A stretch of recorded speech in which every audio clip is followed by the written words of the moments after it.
Guys, I've got one. The wait is finally over and now the set is officially complete. Of course, I'm talking about the OG grey DW6900 from John Mayer and Hodinkee. Those of you that follow the channel will know that this has been on my radar for ages now. I've mentioned it in a few recent videos, but it's been on my wish list for a long time. I managed to pick up both the white and the blue in 2021 and 22 respectively, but missed out on this grey one back in 2020, and it's been a goal of mine to rectify that ever since and complete the trilogy. However, I've always had a price in mind that I'd be willing to pay for the grey, and to my own surprise in fairness, I've been pretty strict on that. I say this is surprising as, like many of us watch collectors, I am not very good at sticking to budgets. Plus, if you're familiar with this series of watches, and especially this watch within it specifically, you'll know how crazy the secondary market prices have been, so sticking to any sort of budget is made even more difficult. So as mentioned, this one originally launched in 2020 and retailed for the price of $180, which is already above the standard price for a 6900, but due to the limited nature, names involved, exclusivity, etc., there's obviously that associated premium, but this is still a fair price to pay in my opinion. Now, it's also important to note that these were only available in the US and not the UK, so when I picked up the other colorways, for example, I had to pay shipping and import fees on top. So I believe after factoring those in and making the conversion,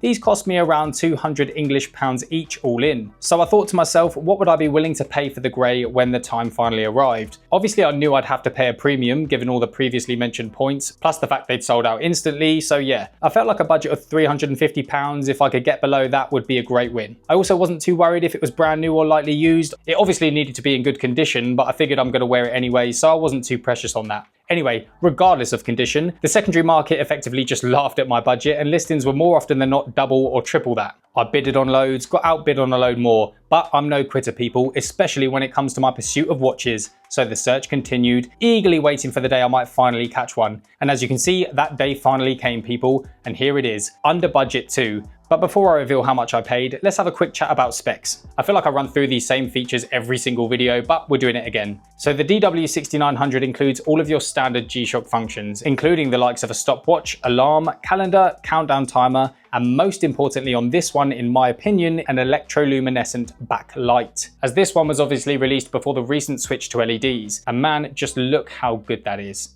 Glorious stuff. And speaking of looks, the design is actually where this one really comes into its element. This 6900, like the others in this series, is inspired by Casio keyboards, and more specifically for this one, the Casio Tone SK5, a keyboard that Mayer played as a kid growing up, and as you can see, those colours are perfectly extracted from the keyboard and perfectly executed on this watch. I already really like the simplicity of this design, but even more so now knowing the simplicity of how it was created. So when this watch first dropped, Mayer mentioned in his interview that his design technique was simply to grab an outline of the 6900 model and use the eyedropper tool in Photoshop to simply match the colour of the keyboard and apply it to the watch. The dark grey base for the bezel and band, the popping yellow on its button labels mirroring the keyboard's pads, along with that very cool blue or turquoise on its brand name, as well as the third of the 6900's renowned 3 eyes. Just like that, super easy, and I must say I rate it. Combining all this with positive displays was a great move too, as I know many G-Shock fans prefer that, and this design is nicely rounded off with a co-branded caseback. In terms of dimensions, you've got 53.2mm in length, 50 in width and 18.7mm in thickness,